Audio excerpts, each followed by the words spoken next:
work and see if I might be a helpful advisor. So what we're going to do today is, as I said before, we're going to have about 3 minutes to talk about the teaching, your teaching focus, what you see as a problem that needs to be addressed, and why you believe it is significant, and then to briefly tell us what you would be doing in your teacher intervention workshop. So I have the 3-minute timer, which I'll use. I'll let you know when the 3 minutes is up. And if you happen to finish your summary in less than that, then any discussions or feedback people have, we'll have time to do that. And since we started last time from the beginning of the alphabet, we're going to start from the end of the alphabet and work backwards. So we're going to start with Erin. And again, I'll give you, as you're up for your presentation, I'll make your presenter so that you can show your PowerPoint if you have one, or turn on your webcam so that we can see you. Either way is fine. So let me start out by getting Erin as the presenter here.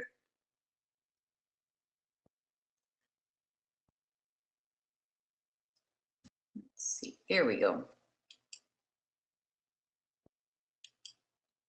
Okay, Erin, I've got you as a presenter now. Can you hear me? Yeah, I can. Oh, show my screen. Okay, hi everyone. Happy Friday and Saturday. I am going to be, I don't know what I'm doing here. Okay, here we go. I am going to be presenting about time management. So the class that I observed was actually a friend of mine, an adjunct professor at the university where I teach, and it wasn't great. She spent half of the 2-hour class checking homework, but she did it with her standing behind a podium and then just calling out to different students for answers, checking the book, and nobody was talking except for her and the one student that she called on at that time. And out of 12 students, I think it was, 5 of them hadn't completed their homework. So right then and there, we got 5 of the students who weren't prepared, and they didn't participate at all. So it's not just a problem that she has. It seems to be a huge problem in our department. So I'm trying to figure out different ways to help this problem. So I came up with a very busy slide. I'm sorry, that's way too many words, but and so in my professional development, I would look at different opportunities, effective strategies, and then accountability. For one strategy I would recommend is starting to try to flip the classroom a little bit. We use Blackboard, and there's plenty of opportunity for students to do activities and homework outside and online. And I'm also trying to implement having a little bit more of a focused homework. So not just the workbook, do all of these questions, but maybe do the questions, but kind of think of a couple of questions that they could talk with each other about. And you can see 2 different styles of questions in class, to not just do a whole big class of 12 students, but to put them into groups, to assign a leader and have that happen, and also to really pay attention to time. So maybe 30 minutes to do with the homework, but since it's kind of group work and really communicative, then even though they're checking homework, they're also talking and learning and asking questions and answering questions. But to have a real steady, like 10 minutes to do this part, and then have students focus on another part for the 10 minutes and then another part. Because the students need direction and they need time limits. And then lastly, being accountable. So really having the teachers reflect and maybe write journals after their lessons so that they can see what was good and what was bad. I believe the professor I observed didn't prepare well at all, but also didn't reflect on that first hour of class. The second hour was writing, but I believe she could have also put the writing in with the homework dissemination, and it would have been much better. So that is what my assignment will be on. And I'm not quite sure if I've overdone my time or not? You have by a little bit, but no worries. One Okay. thing is that you didn't emphasize in the presentation, but I want all of you in your paper to make sure to reflect on why you think this is a significant problem. Certainly time management is, and just today is an example of how time management is difficult, and even the most experienced teachers are going to have problems with that. So, but I like your idea of having the teacher also reflect, so that they're building in an accountability for themselves to think about what they're doing. Right. So thank you very much. And now we'll go into Karen. So let me get you as presenter. Oops, wait a minute. Let me do that.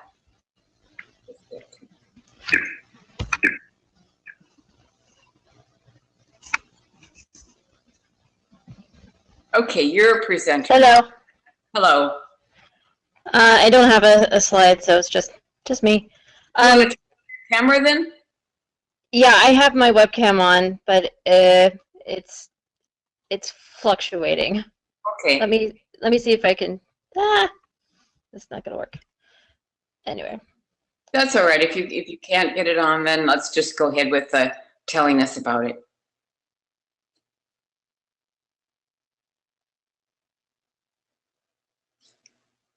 Okay, do you want to begin? Karen, are you still there? Hello, are you still there?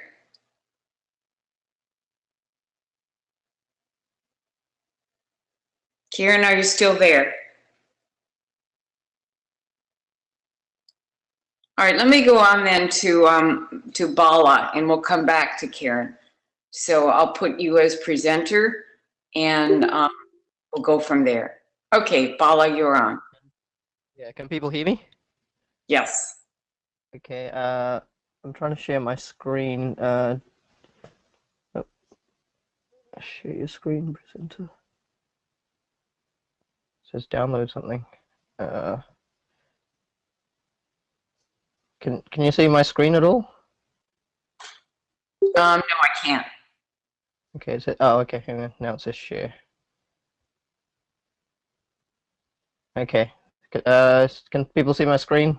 I had a little pop-up saying I had to download something and then share it. Yeah, I can see it. I think. Oh, you can see my screen now? Yeah, everybody else can. Okay. Okay, let me start. So the class that I observed was a Korean language class held 2 hours every Saturday. The students are adult foreigners living and working in Korea like myself, and intermediate level. The actual target teachers are volunteer teachers who are university students and native Korean speakers. They're either language or education majors, and they don't have any official experience or qualifications in teaching.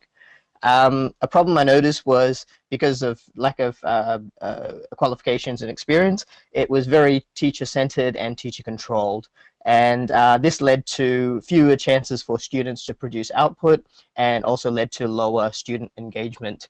And what I'd like to focus on is how they actually teach the reading text part of the lesson.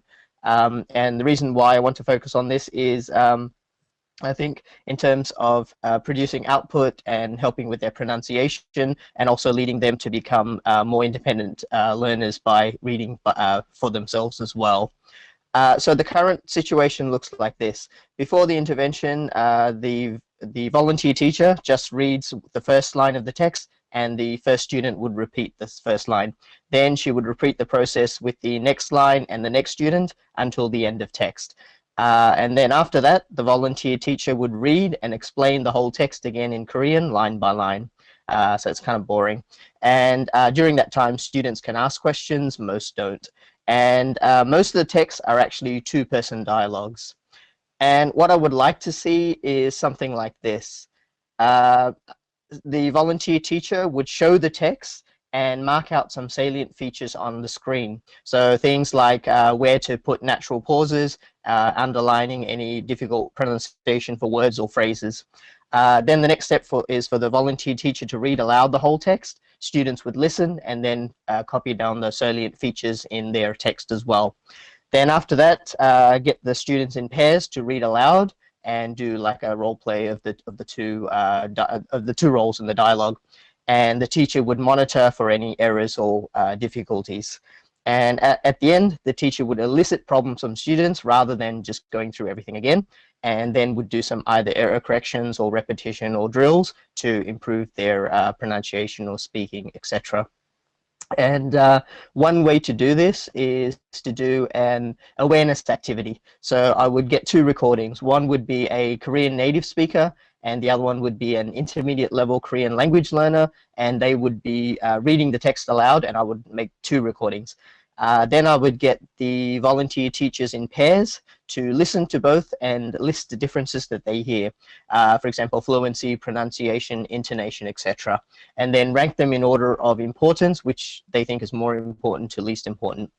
Then in pairs, they would decide to pick 3 of the top language learner problems and how would they improve it. And I would lead them to looking at ways, visual ways and auditory ways that they could highlight the problems to the students.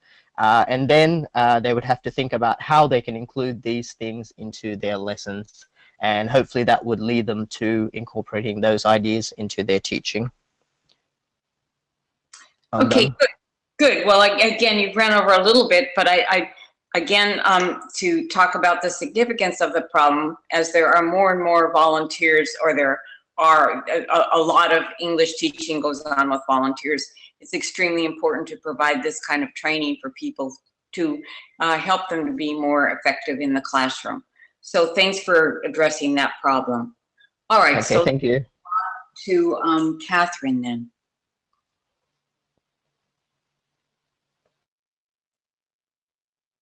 Okay, Catherine, you're the presenter now, or one of the presenters. Can you see my screen or hear me? I can hear you, and I can see the screen, yes. Okay, how about now? Yes. Okay, so the situation I'm dealing with is how the new policy, national policy, asks the homeroom teachers to sort of foster, this is the actual quote, foster a positive attitude toward communication and removing student anxiety and sort of and eliciting willingness to communicate for their students. However, the issue is that these Japanese, if you look at the first picture here, this is a quote from a newspaper article, but it's very typical apparently, where the sort of the native speaker assistant is sort of centered, and the Japanese homeroom teachers sort of stand aside and either just stand there or end up just translating everything into Japanese for their children, their students. And the aim is to have more team effort where teachers are working, the middle picture where teachers are working sort of equally as partners together. But now the issue is that the homeroom teachers, even if they do have extensive learning experience, they're very shy about using the language in class. So students actually don't see teachers, their homeroom teachers, using modeling the sort of the ideal language behavior, language learner behavior, where they speak and use English as much as they can. So so that's the issue. So that's one of the main issues that I want to tackle. And another issue I found that is because the homeroom teachers taking over English is elementary school English is going to be nationwide. There actually may be shortage of ALT, so eventually the teachers are going to end up teaching alone here, but trying to get them to ready at this stage, interacting more equal partnership with the ALTs, or being able to teach the class themselves. This is the 2 aims. So the intervention plan is, where is it not working? Here we go. Why is it not? Okay, the intervention plan, basically to foster positive attitude first with the teacher so that they could demonstrate to the student is, well, the workshop, the teacher training workshop will require teachers to speak English during the workshop. And then it will include discussions about what the positive attitude is and how they can demonstrate this sort of characteristics to their students, and have them deal with lesson planning with and without ALTs, and now with ALT, better partnerships. So a lot of role play happening. And even without ALTs, they have all these multimedia sources that they can use, videos and audio visual materials, so they could actually take on teaching by themselves. Okay, so I'm going to stop here, and then Great. I guess. Just ran out of time. So I think that one thing again is that since it is so prevalent in Japan to have this pairing with the ALTs and the Japanese teachers, that the more that they can learn how to work together, and also to build the self-confidence. So in your paper, again, to bring out the significance of the problem, because it certainly is a very prevalent problem within Japan. So let's go over to Kelly, and I'll make Kelly the presenter. Okay.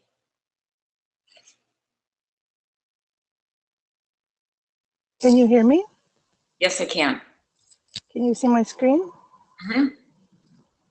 Okay. Hold on a second. Now I don't know why it's not doing my show. There we go. Okay. Get these out of the way. Okay, so my problem, I had several students, several classes as a group doing their classroom evaluation of the teacher complain in their writing and grammar class that their teachers were confusing and they didn't know how to explain the grammatical concepts of that were required for the classroom writing requirements.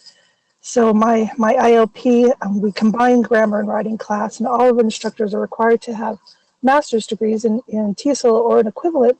But as we all know, that there are some degrees that don't have a lot of language analytic ability type classes where they just study syntax or grammar, whatever. So what I thought I would do is talk about two problems that I saw. First, that the teachers were feeling isolated and they felt a bit uncomfortable sharing their lack of expertise in the larger group or just in the office or with me. So to answer that problem, I liked the idea of the critical friends group that Johnson told us about in the inquiry-based groups or solutions to professional development. So I thought a critical friends grammar group could be formed to closely analyze and reflect on the dilemma of student complaints. It's important to know that some of the student complaints were not valid. One student said, I asked the difference between affect and effect, and they didn't know. And I have to pause to think about that solution, and I don't feel that that's a valid response for a teacher. They don't need to know that off the top of their head, but they do need to know how to articulate grammatical concepts a little better. So a critical friends group could be formed to closely analyze and reflect on that. And then what I thought I'd do is create modules designed to instruct on different grammatical concepts, but using Diane Larson Freeman's form, meaning, and use paradigm to describe it. So the lesson that the individual teacher was describing was the future tense. So I have, oops, my screen is frozen. Can you still hear me? Right. My screen is frozen. I can't seem to get, there it is. So using the form, meaning, and use conceptual framework of grammar, I thought I would get them together in a critical friends group and discuss the dilemma and see how they can create activities that address the three areas of form, meaning, and use. When I introduced this idea to two of the teachers, neither of them had heard of this particular way of looking at grammar. That grammar is basically the complex system. And while it seems surprising to me, And when I inherited these teachers, they had taught in the program before. I was just surprised at their lack of expertise in this area. So this was my solution. Great, good. So certainly grammar knowledge is a problem for many, many teachers, especially novice teachers. So again, in your paper, be sure to talk about why you feel that's significant. And this is a nice way to address it, to use the Diane Larson Freeman concept of what grammar is. All right, so let me move on now to Sergi. And Karen, could you let me know when you're willing to, when you're able to get back on here? But I'm going to go to Sergi right now. All right, and you're presenter now. Thank you. Can you hear me? Yes, I can. My teacher training workshop is designed to, let me get started, to encourage teachers to incorporate more interaction into their classroom. Why did I choose this topic? This semester I observed, I completed 8 observations. 6 of them were of a pre-service novice teacher, my practicum student, and 2 of them were of a very experienced classroom instructor. And in both cases, I thought that they could have used more interaction. I also had a student complaint from a student who said that in her oral communication class, he hardly ever got to speak.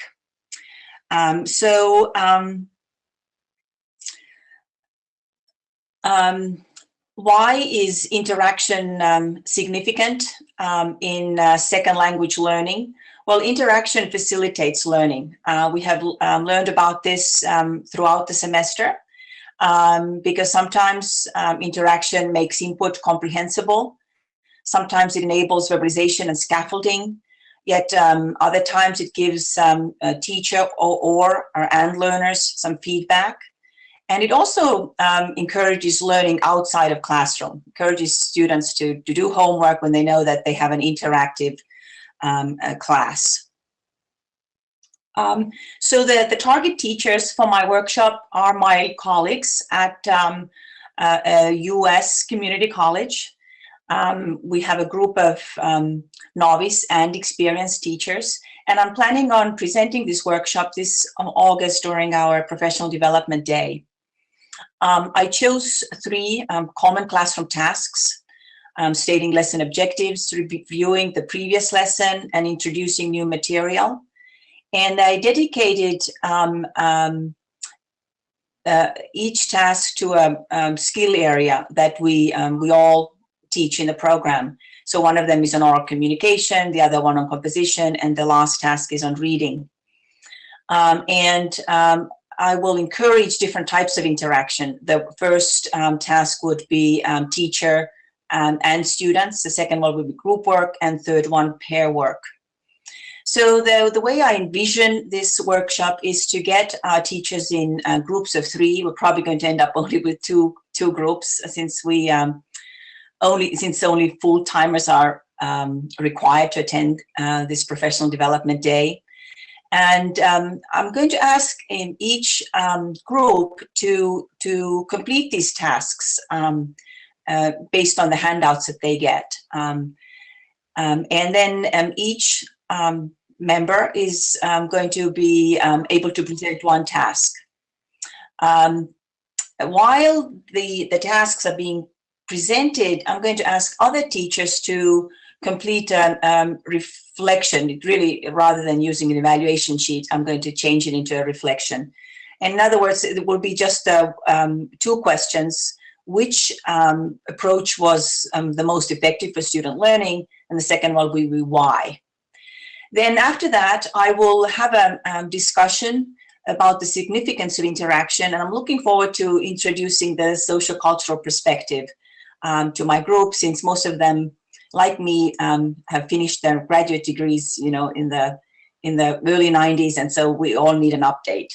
And then after that, the teachers will get into pairs, so they'll work with a different colleague, and they will reconsider these tasks, the original tasks that they received, and see whether they would like to make any changes. Good. That's That's very wonderful that you're going to be able to actually use the lesson plan, and I'm hoping that a lot of you or some of you will be able to do that in the future also.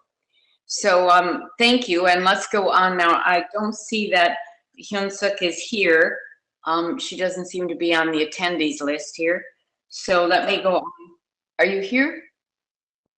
No, I don't see you. So let me go on to Kona then and get you as presenter.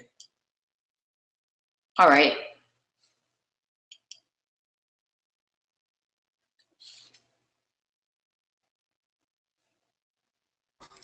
All right. Good morning, everyone. Good morning. Can you hear me? Yes. All right. Okay. Oh, all right. So, I'll start with the target problems that I've observed, and this is in an EFL context in Japan. And the two targets problems are giving mainly long verbal instruction in a natural native-like speech rate as though talking to advanced speakers or students, while the students are EFL low beginners to intermediate learners. And then the second problem is after giving the instruction, expecting students to do the task or activities without modeling, especially for new activities.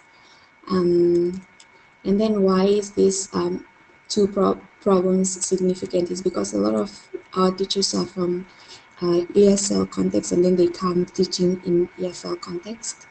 And then the other significances are the two strategies, they affect the progression of the lesson. And if students don't understand the instruction, then they wouldn't know what to do, and they won't be able to carry out the activities.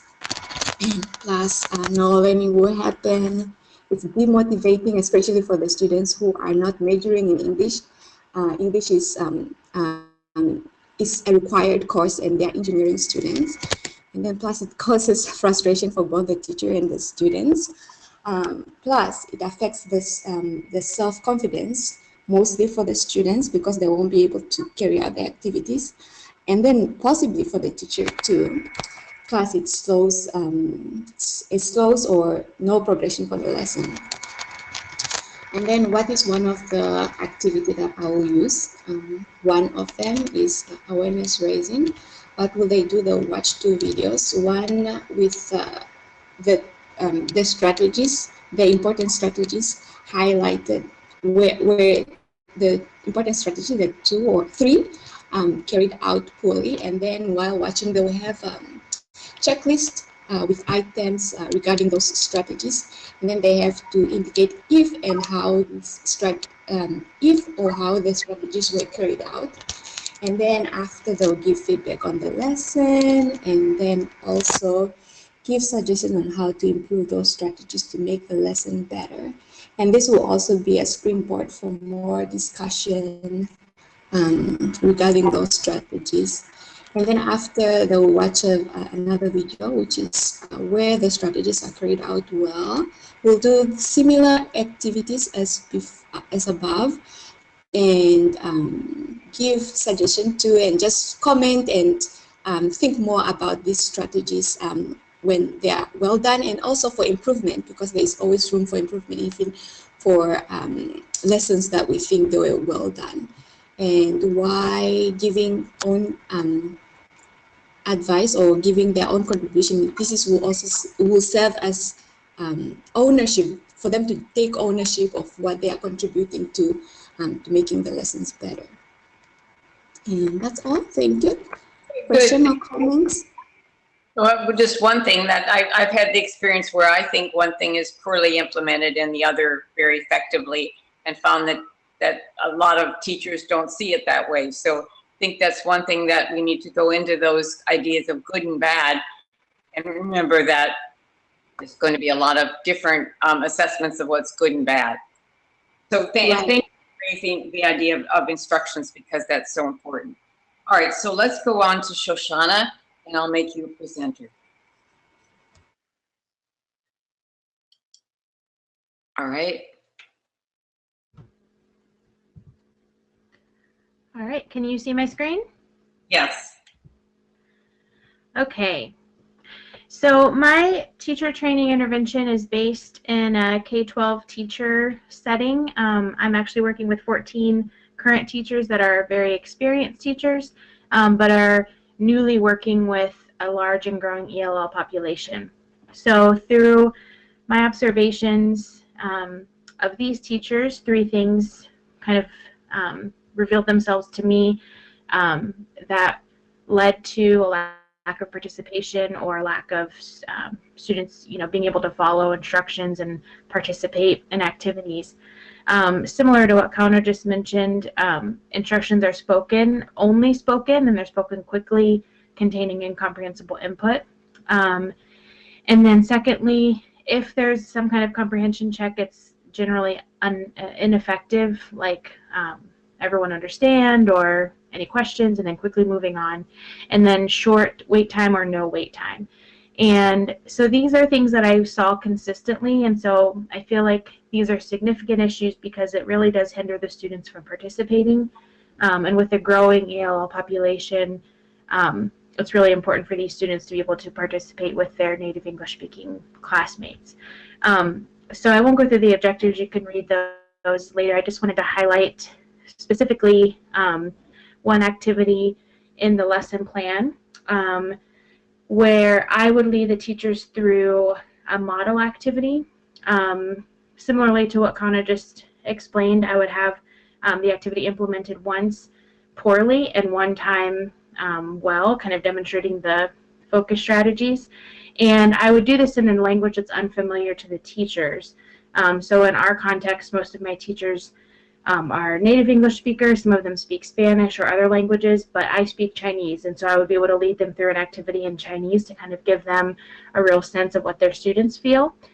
And then lead them through questioning and discussion after those demonstrations and models to identify what I had done that helped them follow the instructions, what I had done that didn't help them, and hopefully lead them through discovering and kind of guiding them to those three issues that I want to focus on.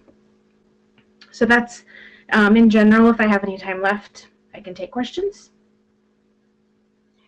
I do like the idea of your using Chinese as a way of demonstrating how even though we think we are comprehensible to students, often we aren't. And when teachers try to follow directions in a language they don't know, even if you use visuals and so forth, it's extremely difficult to do. So I think it's an effective strategy that I've seen used several times. All right, so let me go on to Candace, and I'll make you presenter.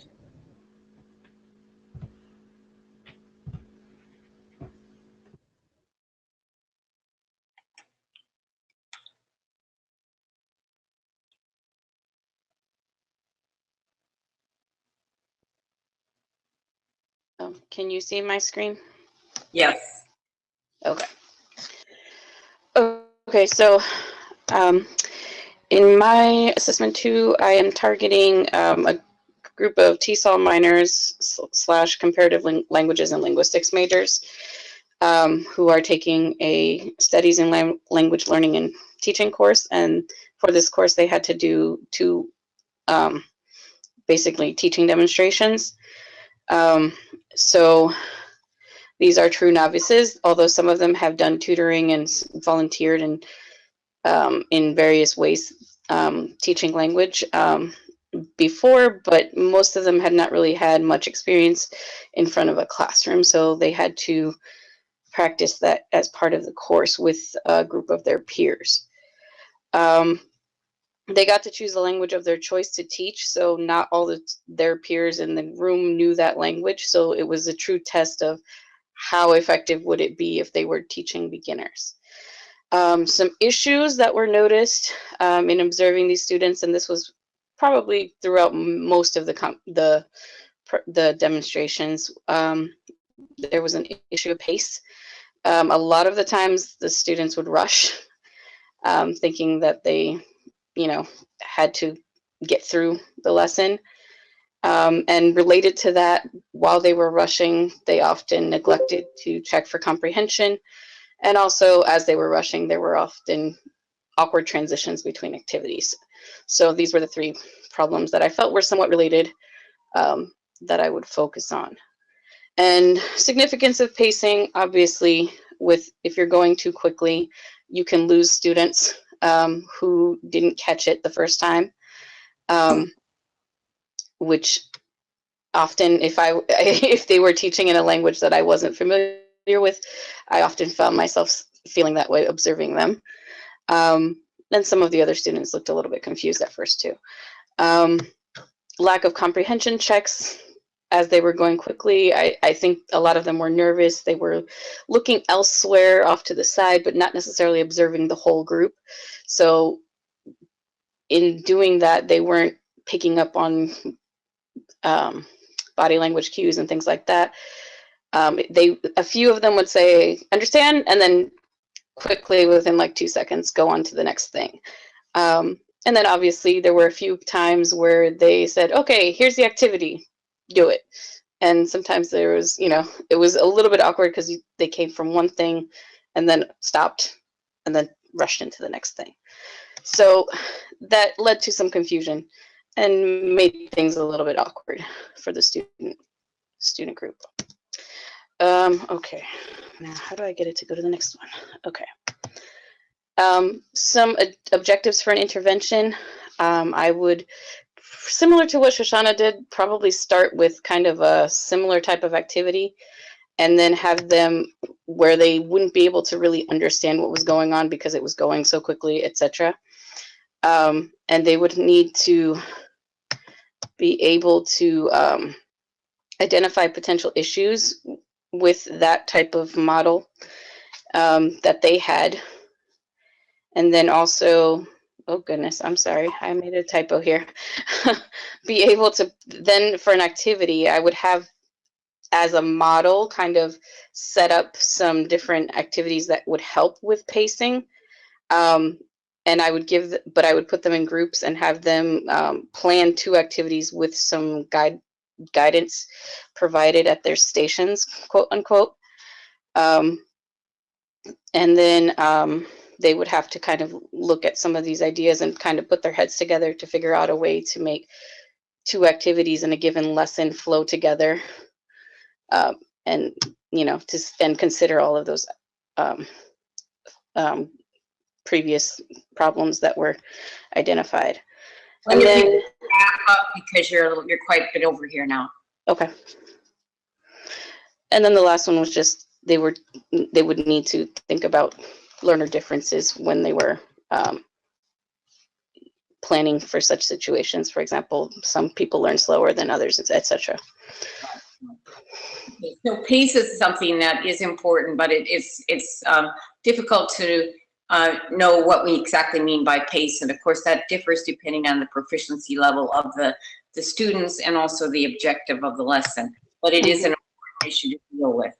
All right, so let me go on then, and Khalid is next, so let me make him a presenter.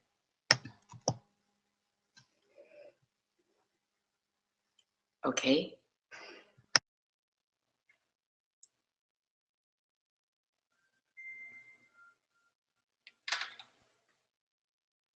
Hello, can you hear me? Yes, I can. Can you see my screen? Yes. All right, thank you. I'll keep my time to make sure not to go over it. So the context for my intervention is intensive English program on language. That's my own language school in the US, and I have post-secondary ESL students right now in the intermediate proficiency level, in which I observed one of the teachers who had issues with giving feedback, both written and spoken, in terms of feedback type, frequency, and manner. These 3 aspects of corrective feedback with the 2 language skills of writing and speaking. With the written feedback, the issues were the feedback was too extensive, covering many different errors at the same time. And The feedback was also infrequent, so there would be 2 or 3 days going by without students giving their feedback on their writing. And it was sometimes too direct by giving corrections. And for the spoken, it was either too direct or infrequent. My objectives of this intervention is to help that teacher and the other teachers who have observed to have similar issues elsewhere, is to be able to identify different types of written and spoken corrective feedback that are effective, and also be able to use appropriate kind of feedback with writing and spoken language.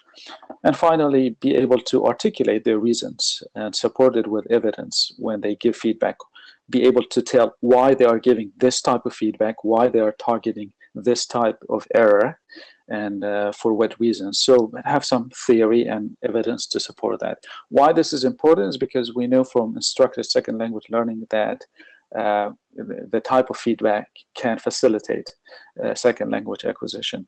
And also students ask for it. So it's a matter of perception, and meeting students' needs and wants is important for language teaching.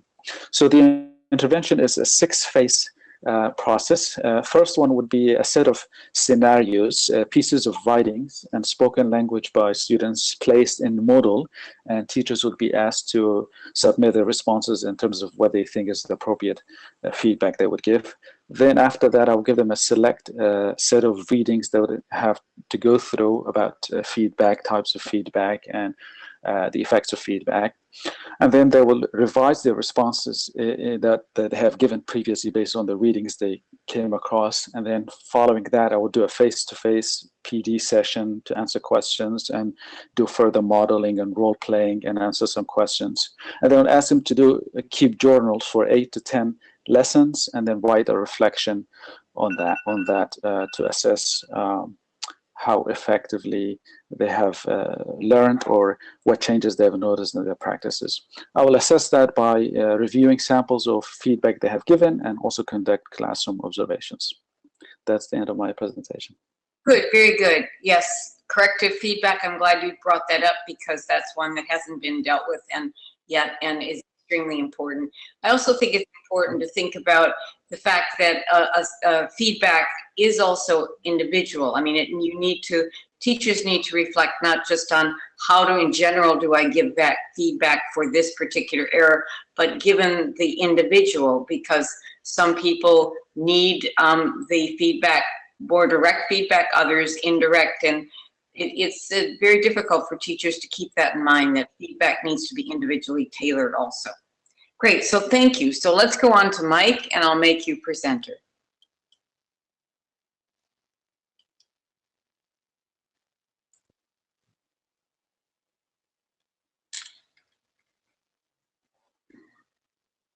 Okay, mic check, can you hear me? Yes. All right. Oh, where's that?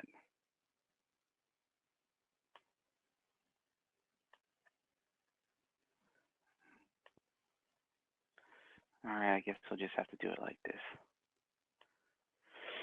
Okay,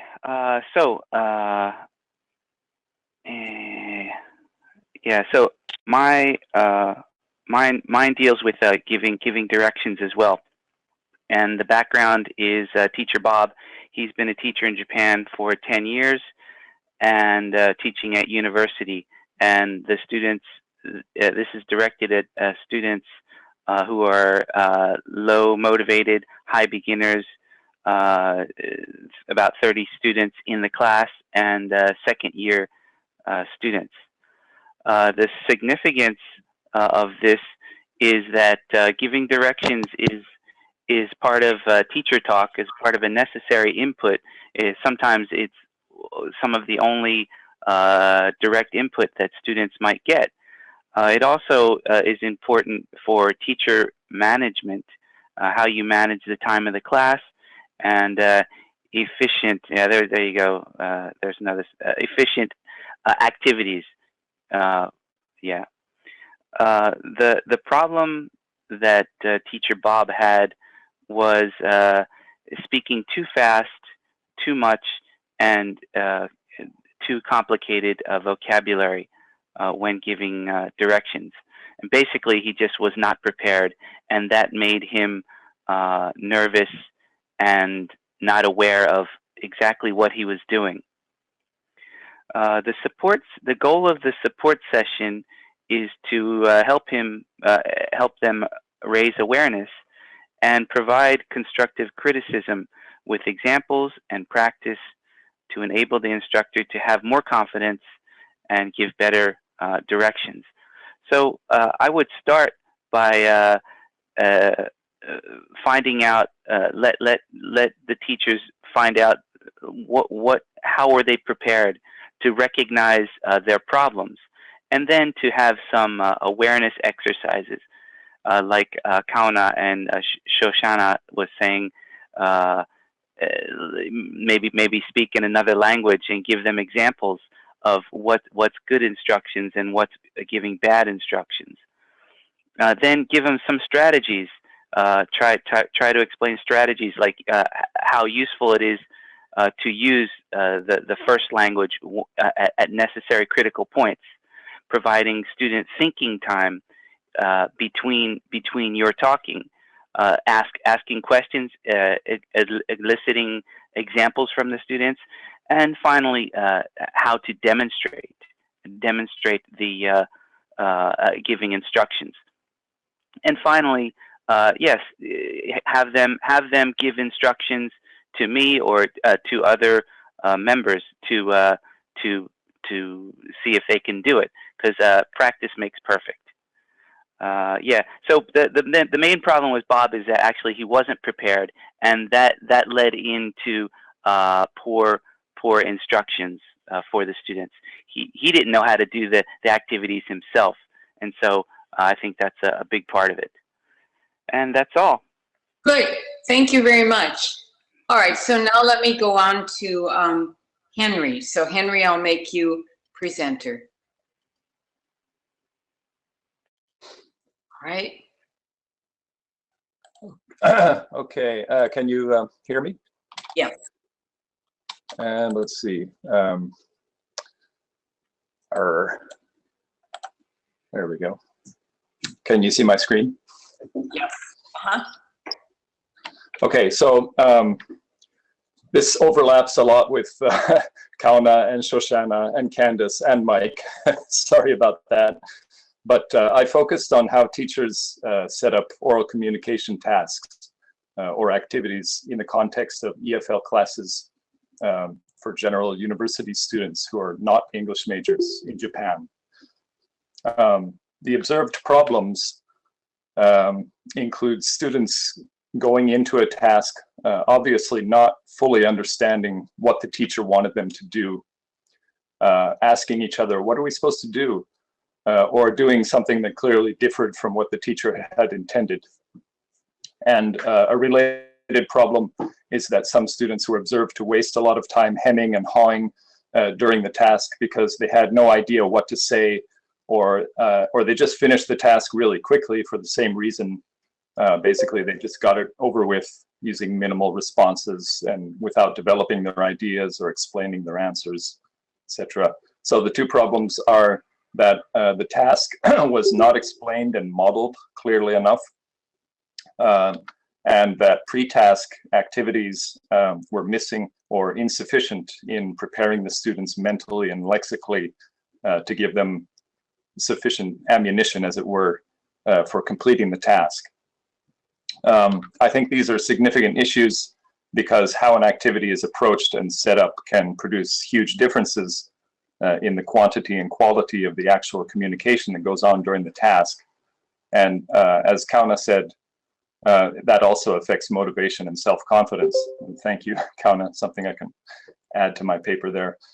Modeling, previewing, and planning help to mentally prime learners and activate relevant schemata. And as they imagine and plan for the task, they can start to recall or look up relevant vocabulary, so they have something to work with as they go into the task. And I'll introduce just one activity in my lesson plan, which is also a repeat of Shoshana and somebody. But to have the students, have the teachers become students and do 2 speaking tasks. And since this is situated in Japan, all the teachers would have some degree of Japanese ability.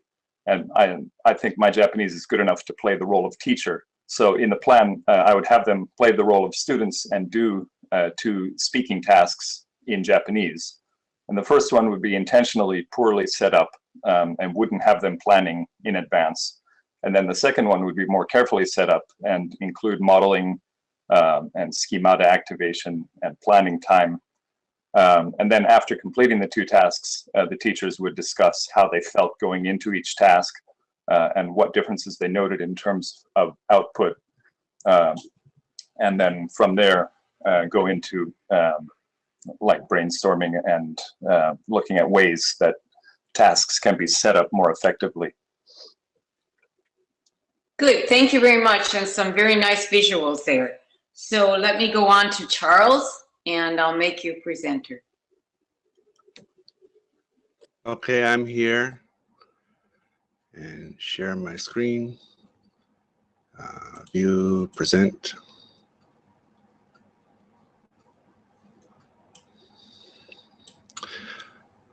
Okay, the environment is a K through 12 school where we have an ESL pullout program, which is literature based.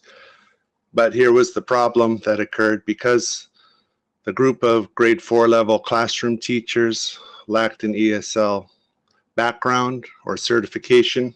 They decided simply not to teach social studies and science to the ESL students in the pullout program. This means the students would be missing a lot of reading strategies for those content areas and the vocabulary involved for their time in the 4th grade year. So the solution would be to train the teachers how to scaffold vocabulary and content area materials for the high beginner and low intermediate students through cooperative learning techniques. In the workshop, these are the 3 activities that would be practiced hands-on after explained. The jigsaw would be for ESL students working in the larger group. The peer practice model would be for having the students pair up with either stronger speakers or same level speakers. And word tours is a way that the students can work individually on learning vocabulary, but then also have an opportunity to interact and share their presentations so they can get feedback and also have a chance to communicate to a large audience. Are there any questions?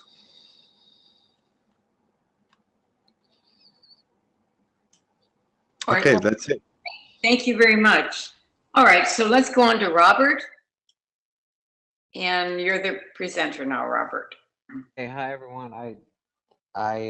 My screen's not showing the, but can you hear me? Yes. Okay, good. I took a simple, okay, so background, this is a standalone ESL school using a series called Grammar and Beyond. We split the series in half to get more out of less. And each Grammar and Beyond series has a student book and a workbook.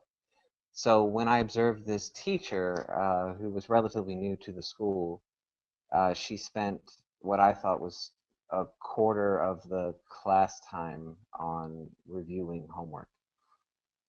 She was going around the room in unison in a circle and having each student respond to the next answer, in essence, as she would review the homework.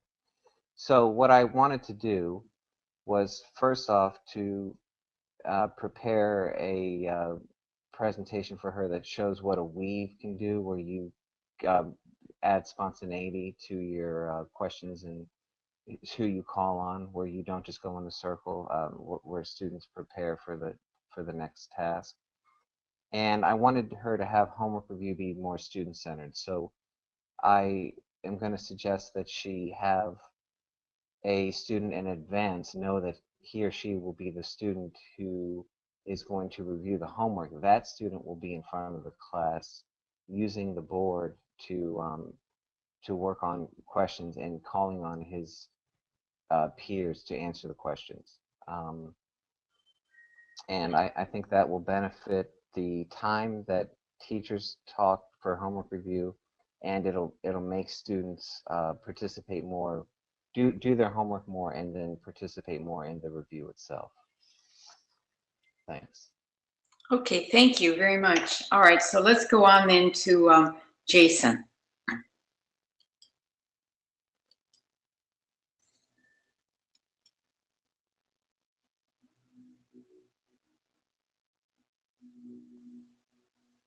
Okay, so I'm trying to start by showing on my screen the dissertation that was recently completed. My colleague here at Thompson Rivers University, the title of her dissertation, if you can see it, was a multiple case study of points of tension during TESOL teaching practica. Can everyone see that? Yes. Okay, so I'm going to go now to my presentation. So the work in my actual lesson plan is based on Karen's work in her dissertation, so I wanted to make sure that I shared that. But first of all, her research identified 4 typical categories of dialogue between student teachers and their mentors. And here at Thompson Rivers University, we have a TESOL program, which is a semester-long, 5 courses. The type of student teachers that we get could be international students who have finished a degree at their home country, or we have recent grads of our own arts or education programs, and we also have retired teachers from the local school district. So it's very diverse in terms of age and experience and cultural background. In Karen's research, what she had said was that rather than see these type of issues that pop up during people's practicums as problems, that she would like to enter into a type of dialogue with the student teachers and call it a point of tension.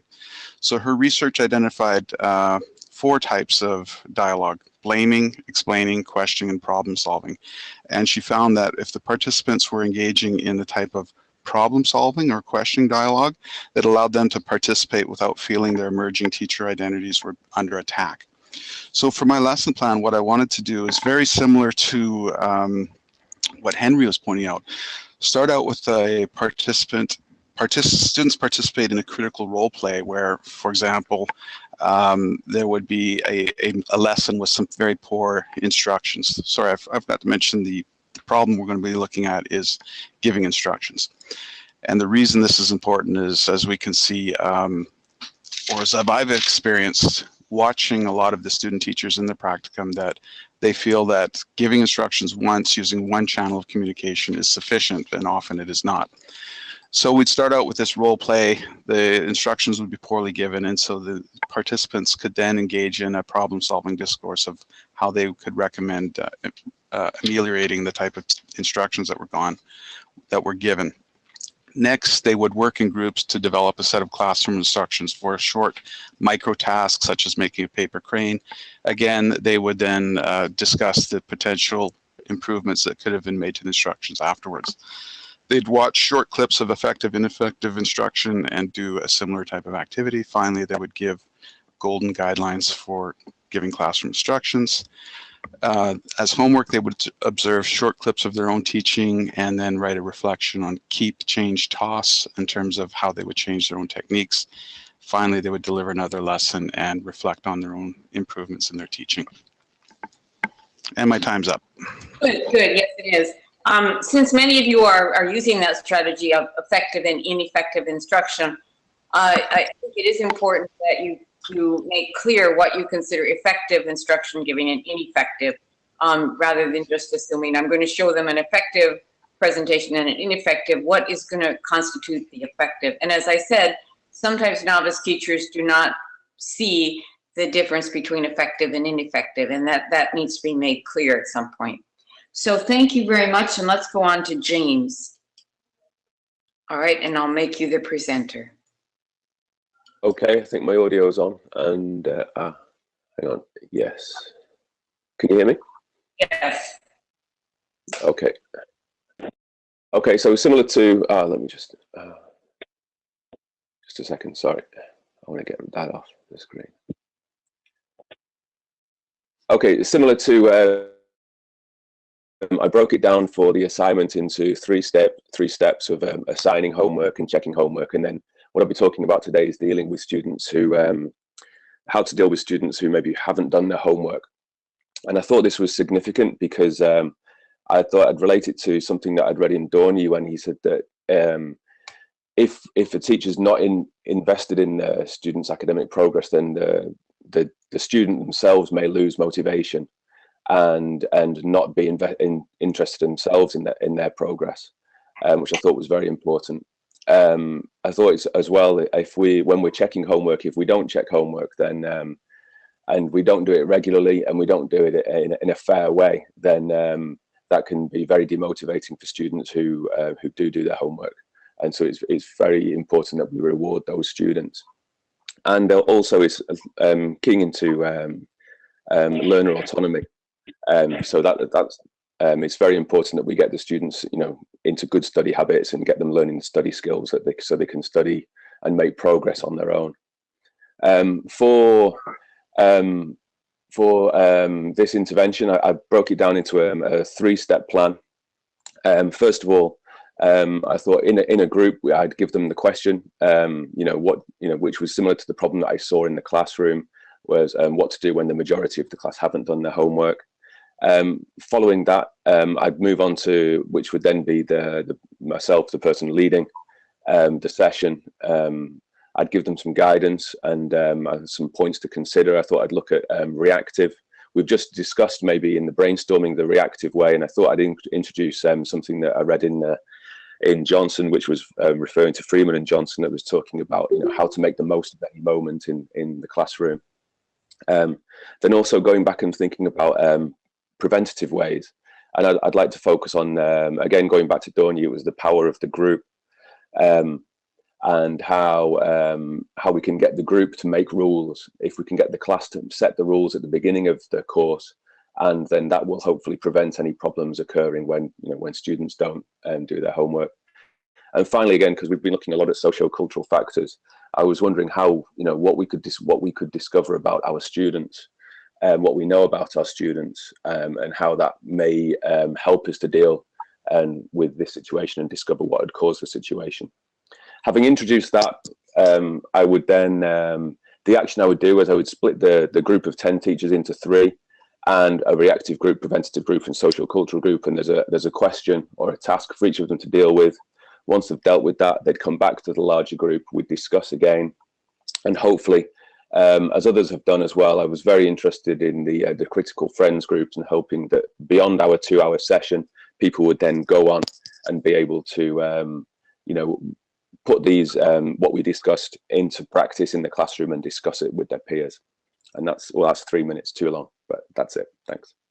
No, very nice and very good focus to have it on homework, because that is and your idea of the need for feedback, otherwise the loss of motivation. So let's go on now to Daniel, and I'll make you the presenter.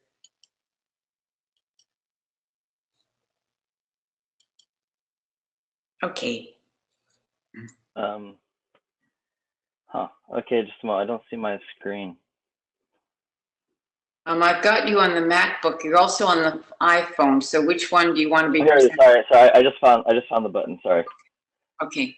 Just to come up now. Okay. Okay. So I observed a lesson of one of my colleagues, and it wasn't bad at all, but it just made me think of some potential problems. And so the context is at one of the top schools in Tokyo University, and the course is advanced reading and writing. So these are students who in the past would have been able to get an exception for the requirement, for the English requirement, but the school decided it's much better to give them opportunity to really improve themselves.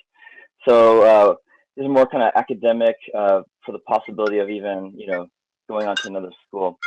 Okay, so the course, the one I watched, there were 2 potential problems which I thought probably are common problems and could be addressed. One is a poor balance between the 4 strands. So many of you probably already know this, the nation 4 strands: meaningful input, meaningful output, language focused learning, and fluency practice. and the nation contends that they should be equally balanced, not only in the overall course, but also in individual lessons. And the one I observed was there was not much attention to language-focused learning, which is a little bit ironic because that tends to be the one that's overemphasized. And the other thing was the poor execution of the time on task principle. The focus is writing and reading especially, and most of the time in that particular lesson was spent on discussion. Some of that discussion was about writing, but I thought that it'd probably be better to have more time actually writing. So my intervention would be to get some of these teachers together and have them before class or before the lesson do some homework in reading a little bit about the 4 strands and the time on task principle, and then brainstorm together, like put together in first maybe in pairs and then in small groups, lesson plan, and evaluate each other's lessons plans, and then bring it all together for the whole class to consider and give feedback from there. That's it. Good. Thank you very much. All right, so Omamia, we're going to go on to make you a presenter. And I got your PowerPoint, so let me put those on the screen, and then you can let me know when you'd like it to go forward. Hello, everyone. Do you hear me? Yes, we can. Okay, it's 1:40 a.m. in Egypt here, so I'll try to be as articulate and clear as possible. My intervention happened, actually this one was conducted last week. I did a workshop at my workplace. It's a private university in Egypt, where I had 100 attendees of K through 12 and university instructors. The presentation had the title of Digital Triggers of Motivation. The problems were most of the teachers in Egypt don't reflect. They don't try to understand themselves as teachers or reflect on their teaching practices. So that's one thing that I wanted to get them to think about and do inside the workshop. Another thing was encouraging teachers to use technology, because most of the teachers, even though their workplace could provide technological tools, but they resist using them because they are confined to the traditional methods of teaching that they were brought up using and are familiar with. And also, the teachers need to understand the learners' individual different factors, especially motivation, and they need to stop complaining that their learners are demotivated. And that's, I don't see, is a PowerPoint showing on the screen? Because I don't see the PowerPoint. Does everybody's, it's not showing. Is it showing here or not? It's not. No, it's not showing. Okay, let me turn on this then. Now is it showing? Only the screen, but not the PowerPoint. Yes, now I think it is. Sorry, I'm sorry. That's okay. I started the intervention. It's not open yet, but I see the icon over there on the screen for my presentation. If you could open it, please. Yes, it is open. It's on my screen. Yes. So these are the problems I just addressed, and then if we can move on. I started with a warm-up in which I elicited from the teachers the key problems that are causing demotivation among their learners. And then I started telling an actual success story that took place at my workplace of 11 teachers who have used 6 digital triggers of motivation. I introduced the first 3 triggers.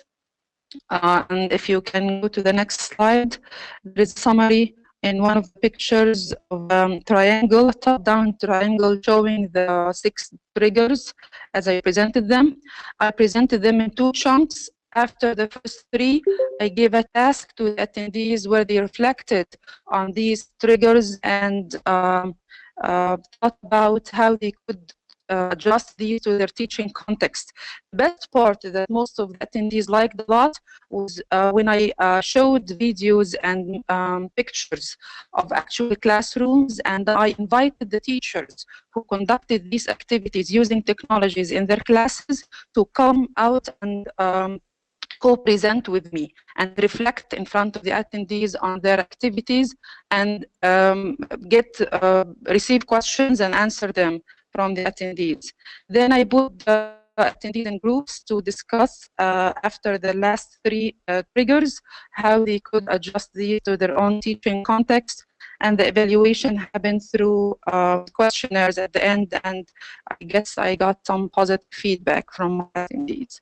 And that's it. Good, thank you very much. Thank All you. right, so let me get back to my screen here.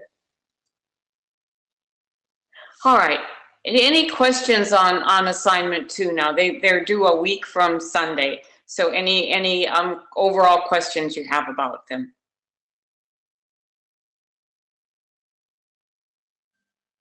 All right, well, I'm looking forward to it. Yes, go ahead. Quick question. So the description of the assignment says design a lesson. And in my opinion, a lesson indicates like one time or a session. And to me, that sounds inadequate. And like in the case of my assignment, I was thinking of like 6 different stages of an intervention plan. Would that be okay? Yes, so you're thinking more of an idea of the time frame of this, is that it? Thinking of how long a session it might be? Yes, and the whole intervention, it would span over several days, and each one would have like its own lesson or session. Yeah, you're very welcome to do that. I don't want to make this too rigid and say, well, it's got to be within a 2-hour lesson or it's got to be that. I think what you want to do is to be able to describe how you would address the problem given the context.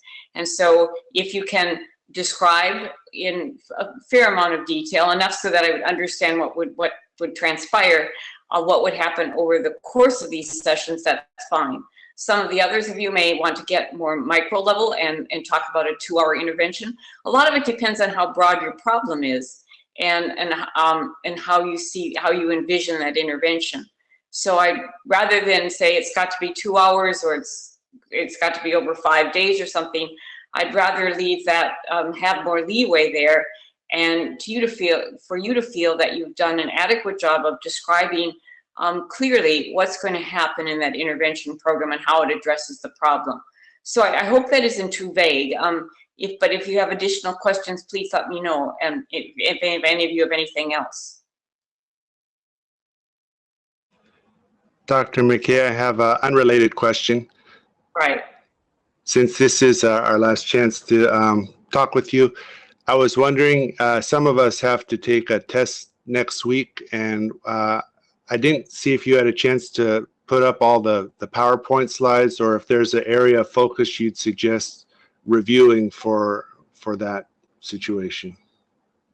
I haven't put up the PowerPoints mainly because they are available on the online, so you can see them there. If any of you have a particular one you want me to share, I'll be happy to. I think that we've talked a lot about ways to become a more effective teacher. Those having to do with setting up critical friends groups, setting up teacher reflection, action research. So thinking about how you might both become a more effective teacher and in the process become a more effective teacher trainer. So the things that deal with becoming a more effective teacher, I think those would be key things to look at. I hope that's it. Yes, thank you. Mm-hmm. All right, anything else? Dr. Mckay, can you hear me? Yes. I didn't get a chance to share my slides. Right, I know. I asked you a couple times in the presentation if you were ready, and if you want to do that very quickly before we go on to the session without me, that's fine. So let me make your presenter, and I'll give you the 3 minutes. Thank you.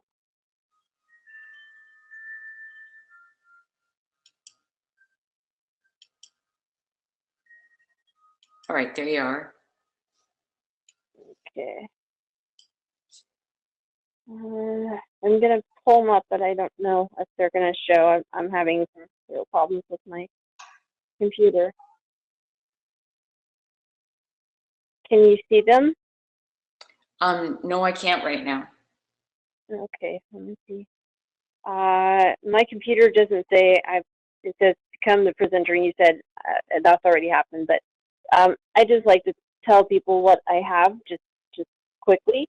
The teacher I watched had trouble hooking her laptop to the audiovisual in my classroom.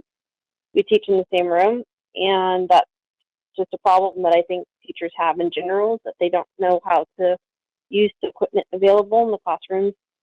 And so that's the problem. And what I would do for intervention is I'd have students start out making lists of activities or resources they could use as supplemental material if they could hook into the audiovisual equipment.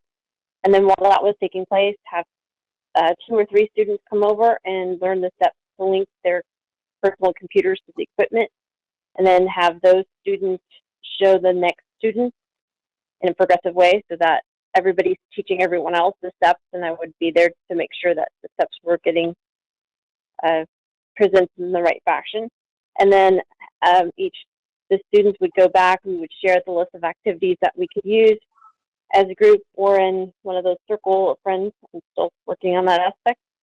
And then I would ask the student teachers to create a contingency plan as a PowerPoint, and in that contingency plan would be what they would do if they were not able to make the technology work, because we've all been in that situation where we have something go wrong with the audiovisual equipment and we can't use it. And then they would have to present those PowerPoints by hooking their own laptop up to the audiovisual equipment and displaying their PowerPoints for the class to go over their plans.